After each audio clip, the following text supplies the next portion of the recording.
Hey everybody, it's Lisa from the Silver Farmhouse. Let's create some cute dried fruit jars. So I got a cute jar at Hobby Lobby, but you can use any kind of jar. You can recycle a jar, a ragu jar. I did get my faux fruit off of Amazon. It came with oranges and apples. This one we're going to create with apples. I'm just going to start placing my apples on the sides of the jar. I don't want them to come up in a tower. I kind of want to see them on the side of the jar. So I'm going to use some tongs and we're going to fill this glass jar with these red and green apples.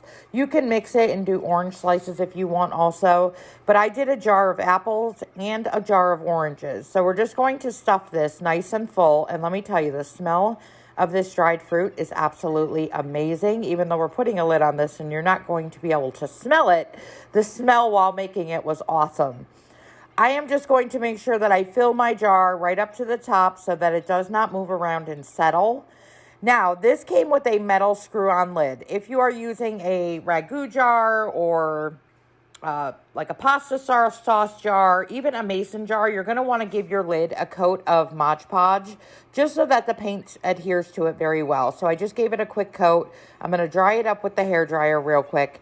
And then I want my lid to be a rusty color. So I'm going to use a rusty colored paint, Deco Art Cinnamon Stick, but you can also use Apple Barrel. Has a chestnut that works well too. You can also leave your lid the state that it's in, or you can also cover it with fabric if you want. So I'm just going to add a little paint in my bowl. We're going to give this one quick coat because the Mod Podge is going to help the paint adhere to it. And then we're going to dry this up real quick with the hairdryer. If you want to do a fabric lid, simply just cut a square piece of a fabric that you like. You can add glue to the lid and you can glue it right onto the lid to make it kind of look like a old-time jelly jar lid is what you can do. I am going to actually give this another coat of paint because I felt like one was not enough. So if it does need a second coat of paint, feel free to go ahead and give it a second coat of paint and dry it up. I am going to grunge this lid up a little bit more once it's dried. Kind of gives that rust color of the paint a darker tone. I'm going to use an antiquing wax. Love Waverly antiquing wax. I get it at Walmart. Aren't they cute? Look how cute they are. I'm going to use our Waverly antiquing wax. I'm just going to give it a light coat over my dried paint. Kind of gives it a little bit darker rust effect. And then I'm also going to hit it with a little bit of a black ink pad. I love a black ink pad to grunge things up a little bit more and make them look old, worn, and dirty.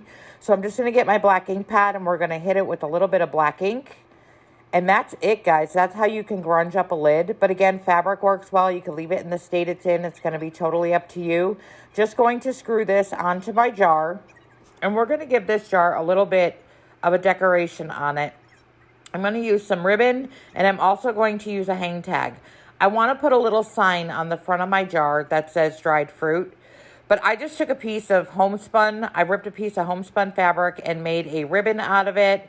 Tied it around the neck of the jar, and then I'm going to get my hang tags. I love to coffee stain my hang tags.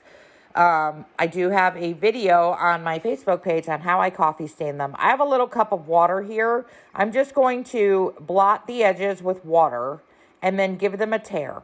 It helps you tear your hang tag a lot better than just ripping it when it's dried. So just take water on your fingers, blot it around the edges, and then pull. It will give you an old-time look tear. I'm going to take a thin Sharpie marker. I'm going to write dried fruit on my tag. And I'm also going to ink up my hang tag with a little bit of ink. This is just a great way to make them a little bit grungier than just using the coffee. Coffee does make them like a light tan color, but I want that dirty black look to mine. Add a little glue and put your hang tag on the front of your jar. And there you have it. How cute did these come out? Let me show you what I did too. I'm going to take a wooden star. It was just a bare wooden star that I painted black, grunged up the edges, and I'm going to glue it right to the top of my jar. And guys, these come out so cute. You don't need to put anything on the top of your jar. I just thought it looked really cute with a star on it. I love myself some stars. You could use a big button too if you like buttons or hearts. But there you have it. Look how cute these came out. Thank you all so much for watching this short little quick video. And thank you so much for following the Silver Farmhouse.